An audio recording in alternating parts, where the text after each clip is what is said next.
Sir अब आखिरी चीज बताएं, एक बंदे की अकीदा दुरुस्त है लेकिन वो बिदती है, उसके पीछे नमाज हो जाएगी? बिदती अगर वो उसकी बिदत कुफ्र वाली है ना, बिदत में कुफ्र है, मतलब देवबंद है आजकल के मॉडर्न देवबंदियों के पीछे तो नमाज नहीं होती। उसकी क्या वजह? हाँ जी, वजह क्या सर? उसकी वजह उनकी बिदत जो है ना कुब्रा है। कौन सी बिदत कुब्रा है? मसलन वो जो है वहदतुल वजूद के कायल है, वो कहते हैं कि वहदतुल वजूद हक और सही है।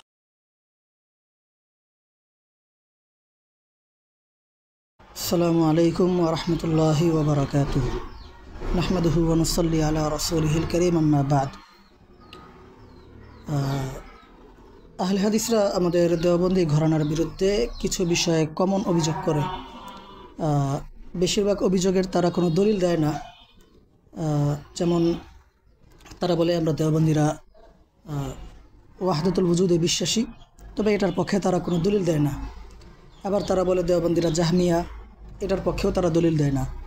তারা বলে দেওবন্দিরা আল্লাহ তাআলাকে সর্বত্র বিরাজমান বলে সত্তাগতভাবে, কিন্তু এটার পক্ষেও তারা দলিল দেয় না। আবার বলে দেওবন্দিরা ব্রিটিশদের প্রতিষ্ঠিত, এটার পক্ষেও তারা ঐতিহাসিকভাবে কোনো দলিল দেয় না। আমি আজকে সবগুলো বিষয় নিয়ে আলোচনা করব না, শুধু একটা বিষয় নিয়ে আলোচনা করব, যেটা শেখ জুবায়ের আলী জাই তার একটি আলোচনার অংশ থেকে প্রশ্নটা আসা। শেখকে একজন জিজ্ঞেস করেছে বেদাতীদের পিছনে নামাজ পড়া যাবে কি না, তো ওই প্রশ্নের উত্তরে তিনি দেওবন্দীদের বিষয়টা টেনে বলেছিলেন দেওবন্দীদের পিছনে নামাজ পড়লে নামাজ হবে না, কারণ দেওবন্দীরা ওয়াহদাতুল ওজুদের আকীদায় বিশ্বাসী। ওয়াহদাতুল ওজুদকে দেওবন্দীরা হক মনে করে, সত্য মনে করে। তো যেহেতু দেওবন্দীরা ওয়াহদাতুল ওজুদকে হক ও সত্য মনে করে, এই কারণে দেওবন্দীদের পিছনে নামাজ পড়লে নামাজ হবে না। প্রশ্ন হচ্ছে, আসলে কি দেওবন্দীরা ওয়াহদাতুল ওজুদের আকীদায় বিশ্বাসী? এটা নিয়ে খুব দীর্ঘ আলোচনা হবে না, একদম সংক্ষেপে কিছু কথা বলবো। যে প্রথমে আমরা জানি ওয়াহদাতুল ওজুদ আসলে কাকে বলে। ওয়াহদাতুল ওজুদ, ওয়াহদাত মানে একত্ব, একত্ববাদ, একতা, এক। ওজুদ মানে অস্তিত্ব। ওয়াহদাতুল ওজুদ মানে হচ্ছে অস্তিত্বের একত্ব, মানে একটাই অস্তিত্ব, এটা বলে ওয়াহদাতুল ওজুদকে। পরিভাষায় ওয়াহদাতুল ওজুদ বলতে আসলে কি বোঝায়? ওয়াহদাতুল ওজুদের দুইটা ব্যাখ্যা আমাদের সামনে প্রচলিত। একটা আমাদের দেওবন্দি ঘরানার কিছু কিছু আলেম করে, আর একটা আহলে হাদিস ঘরানার আলেমরা করে। প্রথমে দেওবন্দীদের ব্যাখ্যাটা শুনি। দেওবন্দীদের মধ্যে কিছু কিছু আলেম, সবাই না, বেশিরভাগ আলেম ওয়াহদাতুল ওজুদের কনসেপ্টটাই আলোচনায় আনে না। আর যারা আলোচনায় আনেন তারা এই ব্যাখ্যাটা করেন, সাথে আহলে হাদিসদের ব্যাখ্যাটাও উল্লেখ করে সেই দুটো ব্যাখ্যার উপরেই হুকুম লাগান। তো আগে আমরা আহলে হাদিসদের ব্যাখ্যাটা জানি। আহলে হাদিসরা ওয়াহদাতুল ওজুদ বলতে বুঝে যে সব কিছুর অস্তিত্বের মধ্যেই আল্লাহ তাআলার অস্তিত্ব আছে, অথবা একটু ঘুরিয়ে পেঁচিয়ে ভিন্ন শব্দে, কিন্তু কথার মাফহুম এটাই যে অস্তিত্বশীল যা কিছু আছে সব কিছুর মধ্যেই আল্লাহ আছেন। এটা আহলে হাদিসরা ব্যাখ্যা করে ওয়াহদাতুল ওজুদ থেকে। আর এটা কি তারা হুলুল, ইত্তেহাদ, এরকম বিভিন্ন রকমের নামে বলে। তো কেমন যেন আপনার সামনে যে টেবিল আছে, টেবিলেও আল্লাহ আছে, আপনার সামনে ফোন আছে, ফোনেও আল্লাহ আছে, আপনার সামনে দেয়াল আছে, দেয়ালেও আল্লাহ আছে, আপনার সামনে একটা মানুষ আছে, ওই মানুষের মধ্যেও আল্লাহ আছে। তো আহলে হাদিসরা ওয়াহদাতুল ওজুদ বলতে এটা বুঝে। দেওবন্দি ঘরানার মুখপাত্র মুফতি তাকি ওসমানী হাফিজাহুল্লাহ, তার ফতোয়া ওসমানীর থেকে আমি দেওবন্দীদের মধ্যে প্রচলিত ওয়াহদাতুল ওজুদের যে দুইটা ব্যাখ্যা, এই দুইটা ব্যাখ্যা নিয়ে আলোচনা করি। তো শাইখুল ইসলামকে প্রশ্ন করা হয়েছিল ওয়াহদাতুল ওজুদ সম্পর্কে, তো তিনি সেখানে বলেছেন ওয়াহদাতুল ওজুদের ব্যাখ্যা হচ্ছে যে অস্তিত্ব মূলত আল্লাহ তাআলার, আল্লাহ তাআলা ছাড়া অন্য কিছুর অস্তিত্ব টিকসই না, অন্য কিছুর অস্তিত্ব থাকবে না, আর সবসময় ছিল না। তো যেহেতু সব কিছুর অস্তিত্ব এক সময় ছিল না, এখন সব কিছুর অস্তিত্ব আছে, কিন্তু একটা সময় পর্যন্ত আবার থাকবে না। তো অস্তিত্ব মূল হচ্ছেই আল্লাহ তাআলার। তো আল্লাহ তাআলা ছাড়া বাকি সব কিছুর অস্তিত্ব এটা কেমন যেন নাই, এমন। এটা একটা ব্যাখ্যা।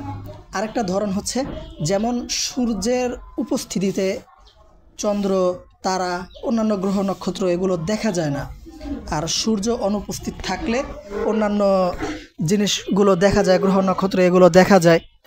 তো এই কারণে বলা হয় যে তেমনই একটা বিষয় যে আল্লাহ তাআলার অস্তিত্বের সামনে অন্য কিছুর অস্তিত্ব আসলে নাই, আর আল্লাহ তাআলার অস্তিত্বই মূল। এটা হচ্ছে ওয়াহদাতুল ওজুদের একটা ব্যাখ্যা। আর আরেকটা যেই ব্যাখ্যা সেটা হচ্ছে যে প্রত্যেকটা বস্তুর মধ্যেই আল্লাহ তাআলা আছে এবং প্রত্যেকটা বস্তুই মূলত আল্লাহ তাআলার প্রতিনিধিত্ব করছে, আল্লাহ তাআলার প্রতিবিম্ব, এমন কিছু আর কি, যেটা আহলে হাদিসরা যে ব্যাখ্যাটা করে থাকে। তো শাইখুল ইসলাম এই দুইটা ব্যাখ্যার মধ্যে প্রথম ব্যাখ্যার বিষয়টা বলেছেন যে যদি এটা হয় তাহলে তো এটা ভালো, সুফি তাসাউফের এটা একটা ভালো বিষয় যে অস্তিত্ব মূলত আল্লাহ তাআলার অস্তিত্বই শুধু থাকবে, বাকি সব ধ্বংস হয়ে যাবে। কুল্লু মান আলাইহা ফান ওয়া ইয়াবকা ওয়াজহু রাব্বিকা যুল জালালি ওয়াল ইকরাম। তো বাকি যা কিছু আছে সব কিছুর অস্তিত্ব শেষ হয়ে যাবে, এটা ভালো ব্যাখ্যা, এটাতে কোনো সমস্যা নাই। কিন্তু যদি ওয়াহদাতুল ওজুদের মানে হয় যে সব কিছুর মধ্যে আল্লাহ তাআলা আছে এরকম ব্যাখ্যা, তাহলে এটা স্পষ্ট শিরিক। এটা শাইখুল ইসলাম তার ফতোয়ায়ে উসমানির মধ্যে উল্লেখ করেছেন যে যেই ব্যাখ্যাটা আহলে হাদিসরা করে ওয়াহদাতুল ওজুদের, এই ব্যাখ্যাটা যদি ওয়াহদাতুল ওজুদের করা হয় তাহলে এটা স্পষ্ট শিরক। সুতরাং ওয়াহদাতুল ওজুদের দুইটা দিক আমরা পেলাম, যে একটা সত্য সঠিক আর একটা মিথ্যা ও শিরক। ওয়াহদাতুল ওজুদের দুইটা ব্যাখ্যা আমরা পেলাম। এখন যেই বিষয় সেটা হচ্ছে দেওবন্দিরা কি ওয়াহদাতুল ওজুদের আকীদায় বিশ্বাসী? কথা হচ্ছে দেওবন্দি ঘরানায় পড়াশোনা করা আলেম ও ছাত্রদের মধ্যে প্রায় 80% ওয়াহদাতুল ওজুদ সম্পর্কে জানেই না। তারা ওয়াহদাতুল ওজুদের এই পরিভাষা ও কনসেপ্ট এটার সাথেই পরিচিত না।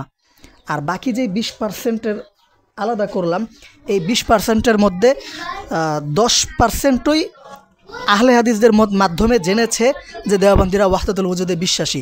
আসলে তারা ওয়াহদাতুল ওজুদ সম্পর্কে জানে না, তারা শুধু শুনেছে। যেমন এই যে একজন আজকে আমাকে একটা পোস্টের কমেন্টে মেনশন করলো যে জুবাইর আলী জাই বলতেছেন যে দেওবন্দিরা ওয়াহদাতুল ওজুদে বিশ্বাসী, এই কারণে তাদের পিছনে নামাজ হবে না।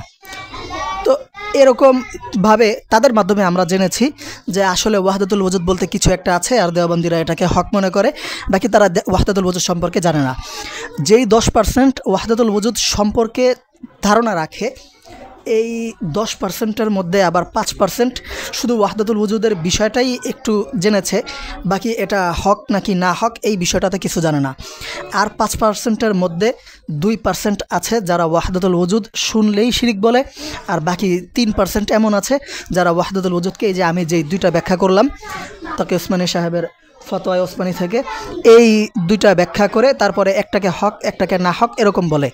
তো দেখা যায় যে আমভাবে দেওবন্দিরা ওয়াহদাতুল ওজুদের আকীদায় বিশ্বাসী না। ওয়াহদাতুল ওজুদ সম্পর্কে অনেকে এটা জানেও না। আমরা তালিমুল ইসলামের শুরুতে পড়েছি ওয়াজিবুল ওজুদ, যে আল্লাহ তাআলার অস্তিত্ব ওয়াজিব। এই ওয়াজিবুল ওজুদ আর ওয়াহদাতুল ওজুদকে অনেক ক্ষেত্রে অনেকে মিলায়া ফেলায়। এই হিসাবে হয়তো কেউ ওয়াহদাতুল ওজুদ শুনলে মনে করে তালিমুল ইসলামের পরিভাষা ওয়াহদাতুল ওজুদের ওয়াজিবুল ওজুদের আলোচনা এখানে এসেছে, কিন্তু বাস্তবে তারা ওয়াহদাতুল ওজুদ সম্পর্কে পরিচিত না। গেল। তো শেখ জুবাইর আলী জাই তারা আলোচনায় যেটা বলেছেন যে দেওবন্দিরা ওয়াহদাতুল ওজুদকে হক মনে করার কারণে তাদের পেছনে নামাজ হবে না। আসলে ওয়াহদাতুল ওজুদের একটা ব্যাখ্যাকে দেওবন্দিরা শিরক মনে করে নিজেরাই, আর একটা ব্যাখ্যাকে তারা মনে করে এটা সঠিক। তবে যেহেতু মুখতালাফি, আর যেহেতু এটা নিয়ে অনেক আলোচনা হয় আর একটু অস্পষ্ট বিষয়টা, এই কারণে এটার দিকে আমরা যাই না। তো স্পষ্ট শেখ জুবাইর আলী জাই এই জায়গায় হয়তো ভুল বলেছেন, নয়তো মিথ্যা বলেছেন। তার মতো এলেমওয়ালা একজন মানুষ একটা বিষয়ে এরকম কাঁচা কথা বলবেন, ভুল কথা বলবেন, এরকমটা আসলে হতে পারে না। তো আমি ধরে নিলাম তিনি আসলে এই জায়গায় স্পষ্ট মিথ্যা কথাটাই বলেছেন, যা তার স্পষ্ট তাআসসুবের আলোচনা থেকে স্পষ্ট বোঝা যায় তিনি কি পরিমাণ মুতাআসসিব, কি পরিমাণ নিজ মত প্রতিষ্ঠায় আগ্রহী। যাক,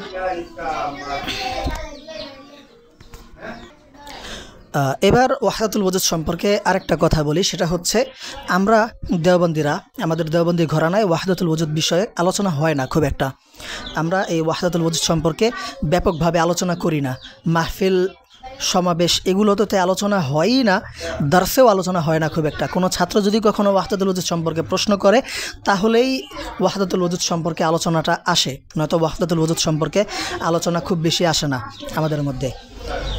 তো তারপরও এই দুইটা ব্যাখ্যার প্রয়োজন তখন দেখা দেয় যে, মানে দুইটা ব্যাখ্যা, একটা নেগেটিভ ব্যাখ্যা যেটাকে আমরা শিরক বলি, আর একটা পজিটিভ ব্যাখ্যা যেটাকে আমরা সঠিক মনে করি। ওই ব্যাখ্যাটার প্রয়োজন তখন দেখা দেয় যখন আহলে হাদিসরা আমভাবে প্রচার করে যে শাইখুল আকবর মহিউদ্দিন ইবনে আরবি, তারপরে জালালউদ্দিন রুমি, তো তারা ওয়াহদাতুল ওজুদের প্রবর্তক ছিলেন, বা তাদের দিকে ওয়াহদাতুল ওজুদকে নিসবত করা হয়, আর আমরা তাদেরকে হক মনে করি। মহিউদ্দিন ইবনে আরবি আর জালালউদ্দিন রুমি, তাদেরকে আমরা হক মনে করি। এই কারণে তাদেরকে ডিফেন্ড করার জন্য ওয়াহদাতুল ওজুদের ওই ব্যাখ্যা যেটা আমরা সঠিক মনে করি, ওই ব্যাখ্যাটা আমাদের সামনে আনা লাগে। কারণ তাদের থেকে স্পষ্টভাবে ওয়াহদাতুল ওজুদের যেই ব্যাখ্যাটা সালাফিরা করে, যেই ব্যাখ্যাটা আহলে হাদিসরা করে, এই ব্যাখ্যাটা তাদের থেকে স্পষ্টভাবে আমরা পাইনি। তো আপনি একজনের ব্যাপারে তারা ওয়াহদাতুল ওজুদ সুফি মানুষ, ওয়াহদাতুল ওজুদের একটা প্রচার তারা করেছেন, তো ওটাকে আপনারা নিজেদের মতো একটা ব্যাখ্যা করে তারপরে তাদেরকে গোমরাহ বলে দিবেন, এটা তো মুশকিল। কারণ আমরা মনে করি কাউকে চাইলেই কাউকে পথভ্রষ্ট করে ফেলা যায় না, কাউকে ধরে জোর করে দিন থেকে বের করে দেওয়া যায় না। এই কারণে আমরা ওয়াহদাতুল ওজুদের ওই দ্বিতীয় ব্যাখ্যাটা বের করি, যেটা আমরা সঠিক মনে করি। নয়তো ওয়াহদাতুল ওজুদ সম্পর্কে ব্যাপকভাবে আমাদের মজলিসে, আমাদের দর্সে, আমাদের মাহফিলে আলোচনা হয় না। তো শেখ জুবায়ের আলী জাই তিনি যে কথাটা বলেছেন যে দেওবন্দিরা ওয়াহদাতুল ওজুদে বিশ্বাসী, ওয়াহদাতুল ওজুদকে হক মনে করে, সঠিক মনে করে, এই কারণে তাদের পেছনে নামাজ হবে না, তিনি আমভাবে দেওবন্দিদেরকে একটা হুকুমের মধ্যে নিয়ে এসেছেন। এটা তার স্পষ্ট ভুল, স্পষ্ট মিথ্যাচার আর স্পষ্ট তাআসসুব। শেখ জুবায়ের আলী জাই একজন ইসলাম ইলমওয়ালা মানুষ ছিলেন, তার আলোচনা আমি শুনেছি, কিন্তু তার যে তাআসসুব, তার এই তাআসসুব তাকে দরদি ও মুখলিস দায়ী হতে দেয়নি, এটা আমি মনে করি। আমি তার আলোচনা প্রায়ই শুনি, এখনও শুনি, এখন শুনতেছি এরকম না, কিন্তু তার আলোচনা আমি মাঝে মাঝেই শুনি বিভিন্ন সময়। অনেক সময় এরকম হয় যে আমি ইউটিউবে তার আলোচনা সার্চ দিয়ে শুনি, তার পেজে আমার ফলো দেওয়া আছে, সেখানেও কোনো পোস্ট হলে আমি ওগুলোও দেখি। কারণ এলেমওয়ালা মানুষ, তার থেকে আমি এলেম নিতে পারি, কিন্তু তার থেকে আমি তাআসসুব নিব, তার থেকে আমি এমন বিষয়গুলো নিব যেগুলো আসলে সঠিক না, এটা হচ্ছে আমার গোমরাহির কারণ হতে পারে। যান, তো তিনি এলেমওয়ালা মানুষ, তার আলোচনা আমি শুনি, তার আলোচনা শুনে আমার কখনো মনে হয় নাই যে আমি এলেম ও আলেমদের প্রতি শ্রদ্ধাশীল হতে পেরেছি। তার আলোচনা শুনলে আমার মনে হয় যে আমি তাদের প্রতি শ্রদ্ধাবোধ এটা হারিয়ে ফেলছি। এই কারণে তার আলোচনা শোনার পর সাথে আমার অন্য কোনো দরদি দায়ীর আলোচনাও শুনতে হয়, এমন একটা বিষয়। তো এমন আলেম যে আমাদের দেওবন্দি ঘরানায় নাই, বিষয়টা এরকম না। এমন কিছু আলেম আমাদের দেওবন্দি ঘরানাতেও আছে, স্বীকার করতে হবে। তো এই ধরনের আলেমদের কারো কারো উদ্দেশ্য ভালো, কিন্তু পদ্ধতি ভুল, আবার কারো দুইটাই ভুল, উদ্দেশ্যও ভুল, পদ্ধতিও ভুল। তারা আসলে ইসলাম প্রতিষ্ঠা করার জন্য বক্তব্য দেন নাই, তারা মূলতই নিজেদের মানহাজ ও মত প্রতিষ্ঠা করার জন্য বক্তব্য দিতেন। তো আমার মনে হয় এরা ইসলাম কায়েমে ততটা আগ্রহী না যতটা নিজ মত প্রতিষ্ঠায় আগ্রহী। যাক, আল্লাহ তাআলা তাদের ভালো দিকগুলো দিয়ে আমাদেরকে উপকৃত করুন, আর মন্দ দিকগুলো থেকে আমাদেরকে হেফাজত করুন। কারো ব্যাপারে একজনের বক্তব্য শুনে পুরোপুরি সেটাই বিশ্বাস করে নেওয়া, এই গোমরাহি থেকে আমাদেরকে বেরিয়ে আসতে হবে। আর কোথাও কোনো একটা বিষয়কে যদি আমাদের মনে হয় যে আসলে বিষয়টা বাস্তব মনে হচ্ছে না, বা আসলে কি বিষয়টা সঠিক, যদি একটু সন্দেহ হয়, আমাদের উচিত যার ব্যাপারে অভিযোগ করা হচ্ছে সরাসরি তাদের থেকেই এটার ব্যাখ্যা জেনে নেওয়া, তাদের থেকে এটার ওয়াজাহাত চাওয়া। এই মানসিকতাটা যদি আমাদের মধ্যে আসে, তাহলে ইনশাআল্লাহ উম্মাহ আবার এক হয়ে আসবে, উম্মাহ আবার এই দাবি করতে পারবে, ওয়াতাসিমু বিহাবলিল্লাহি জামিআ ওয়ালা তাফাররাকু। আল্লাহ তাআলা আমাদেরকে সকল ফিতনা ফাসাদ থেকে হেফাজত করুন, তাআসসুব থেকে হেফাজত করুন, দ্বীনের মুখলিস দায়ী হওয়ার তৌফিক দান করুন। আমিন।